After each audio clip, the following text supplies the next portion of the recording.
ఎడారిలో సెలయేర్లు మే 26వ తారీఖు. బావి ఉబుకుము దాని కీర్తించుడి. సంఖ్యాకాండము 21వ అధ్యాయము 17వ వచనం. ఇది చాలా వింతైన పాట. ఇది వింతైన బావి. ఇశ్రాయేలీలు ఎడారి దారుల్లో నడిచి వస్తున్నారు. కనుచూపు మేరలో నీళ్లు లేవు. దాహంతో నోరెండిపోతున్నది. అప్పుడు దేవుడు మోషేతో ఇలా చెప్పాడు, ప్రజలను సమకూర్చు, నేను వాళ్ళకి నీళ్ళు ఇస్తాను. ఇసుక తిన్నెల మీద చుట్టూ నిలబడ్డారు. జనమంతా తమ కర్రలతో మలమల మాడిపోతున్న ఇసుకలో లోతుగా తవ్వారు. తవ్వుతూ పాట పాడారు. బావి ఉబుకుము దానిని కీర్తించుడి.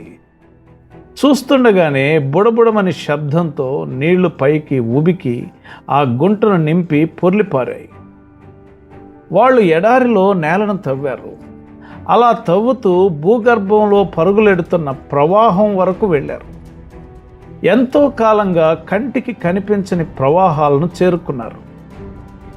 ఇది ఎంత మనోహరమైన దృశ్యం! ఆశీర్వాదపు ఓటలు మన జీవితపు ఎడారుల్లో మన కంటికి కనిపించకుండా ఎక్కడో లోతున ప్రవహిస్తూ ఉంటాయట. మనం విశ్వాసంతో స్తుతి కీర్తనలతోనూ తవ్వుతూ వెళ్ళగలిగితే ఎండిన ఎడారుల్లో కూడా మన అవసరాలకేమీ లోటు ఉండదు. ఈ ఓటలోని నీళ్లను వాళ్ళు ఎలా బయటికి తీశారు? స్తుతి పాటల ద్వారా తమ విశ్వాస గీతాలు ఆ ఇసుకపై పాడారు. వాగ్దానాలనే గుణపాలతో ఆ బావిని తవ్వారు. మన స్తుతికి ఎడారుల్లోని ఓటలను తెరిచే శక్తి ఉంది.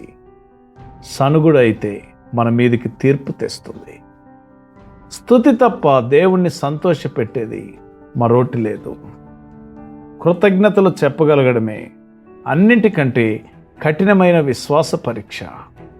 నీవు చాలినంతగా దేవుణ్ణి స్తుతిస్తున్నావా?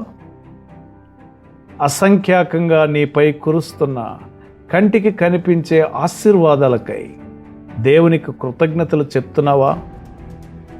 శ్రమల్లాగా కనిపిస్తూ వాస్తవానికి ఆశీర్వాదాలైన వాటికై దేవునికి కృతజ్ఞతాస్తుతులు చెల్లించే విశ్వాసం నీకుందా? నీకింకా అనుగ్రహించబడిన దీవెనల కోసం ముందుగానే స్తుతించడం నేర్చుకున్నావా? విడుదల కోసం వేచి ఉన్నావా? నా హృదయమా, ఎంతో కాలంగా నీ విడుదల నీ స్తుతి పాటల్లోనే వేచి ఉంది తెలుసా నీకు? నిట్టూర్పుకు విడుదల ఎంతో దూరం లేదు. కట్టిన నీ కాళ్ల గొలుసులు ఇట్టే విడిపోతాయి. విమోచన గీతాలతో ప్రభువు నిన్ను ముంచెత్తుతాడు. స్తుతి తప్ప దేవుణ్ణి సంతోషపెట్టేది మరోటి లేదు.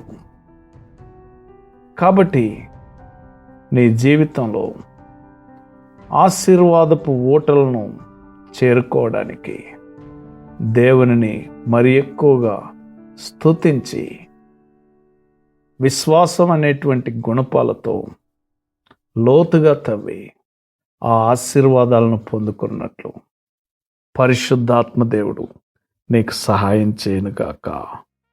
ఆమెన్.